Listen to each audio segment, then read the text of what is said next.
There's a lot more in his restoration than in the original design. He always brings it to the next level, and then after that, he'll come back and rule with the scepter of righteousness.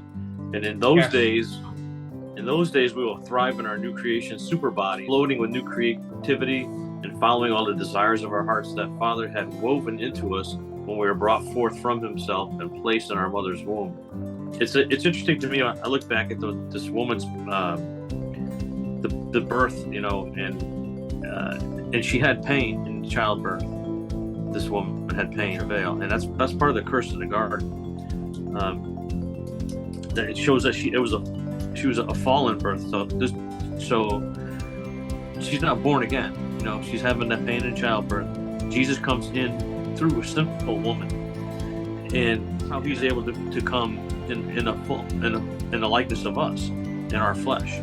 And that's how He's able to crucify our flesh, by coming in our flesh and then overcoming our flesh. So, because we are now born again, actually there's a guy I know in church. His wife has had 4 children with no pain, no childbearing pain at all. And she has a revelation. She has a revelation that that's part of the curse that's been broken, and that we don't have to live with those pieces of the curse anymore. One thing that the Lord has really been pressing on me is the amount of potential that He has put in each person. In this congregation alone, there's explosive potential. And the Lord is like, it's like a gold mine, where you go down deep into the mine and you find a vein, and then you chisel it out to that the vein is exhausted. But behind that, there's more and more veins. So there's always something inside of ourselves that the Lord has placed in there. There's another layer, there's another development that can be done. And part of the glory of just being a believer is to be able to follow those things out, to be able to seek them. And what I would say is that we need to really focus on seeking those things in our lives, and we need to listen and pray. He's given us 2 ears and 1 mouth. So He wants us to listen more than He wants us to talk.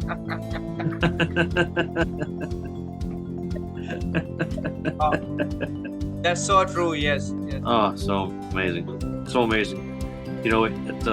We really have won the greatest prize that anyone can win. We really have. And we don't see it yet. We can see some of it now. We know in part. We prophesy in part.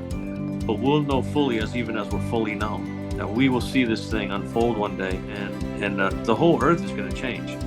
Jesus said there's going to be a new heaven and a new earth.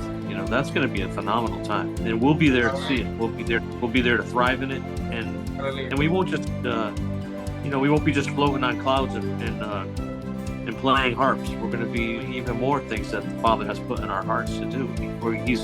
He hasn't just given us things for this age. He's given us things for all the ages to come, all the different dispensations, and there's all different things that He has for us to do. So it's going to be an exciting rest of our lives. We only time here in the pain and the suffering and the evil in this world. There's a little bit of time, this opportunity, really, to worship Him and praise Him in this dispensation of this age. We're never going to have this opportunity, so it's a privilege.